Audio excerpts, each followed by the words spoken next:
My name is Sabar and I am reading 6th B. Today's our Hindi subject topic is ticket album and इस कविता के लेखक है सुंदरा रामस्वामी। राजपप्पा नाम का एक लड़का होता है जो जो क्या कहते हैं ना, बहुत ज़्यादा मतलब उसकी एक पुस्तक होती है, एक डायरी सी। वह उस पर मतलब उसकी बहुत ज़्यादा अच्छी डायरी होती है जिसमें वह अपने काफ़ी सारी टिकट्स रखता है। तो वो टिकट डायरी की वजह से वह बहुत ही मशहूर था। पर एक दिन उसके एक नागराजन बच्चा उसी के स्कूल में पढ़ता था।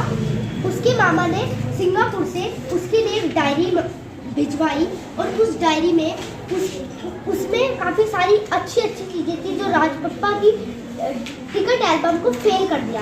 इस वजह से यह हुआ कि राजपप्पा को कोई भी नहीं पूछता था। राजपप्पा बहुत ही परेशान हो गया, वह अपने घर से भी नहीं निकलता था तथा जो नागराजन था उसको लड़के घिरे रहते थे तथा उसके पूरे स्कूल में उसकी चर्चा होती थी कि ये कितना अच्छा लड़का है, इसकी एल्बम भी कितनी बढ़िया है। राजपप्पा अपने मन ही मन कुढ़ने लगा। उसके दो भाव थे, एक तो उसको थोड़ा बहुत जलन भी हो रही थी कि वो फेल हो गया, उसकी एल्बम एकदम खराब हो गई है नागराजन की एल्बम के सामने, और दूसरा वो थोड़ा दुख भी महसूस कर रहा था, इसलिए वह अपने घर से बाहर भी नहीं निकलता था। तो उसने सोचा क्यों ना मैं इसकी एल्बम को ही चुरा लूँ और फिर मैं इसको नष्ट कर दूँगा।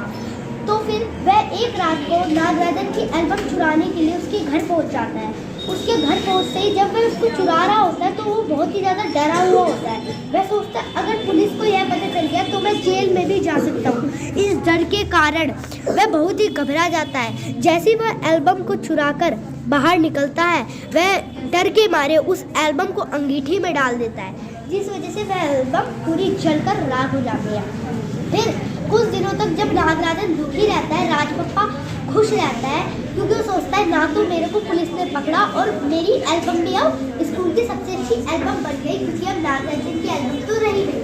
तो एक दिन राजपप्पा देखता है कि नागराजन बहुत ही ज़्यादा दुखी है।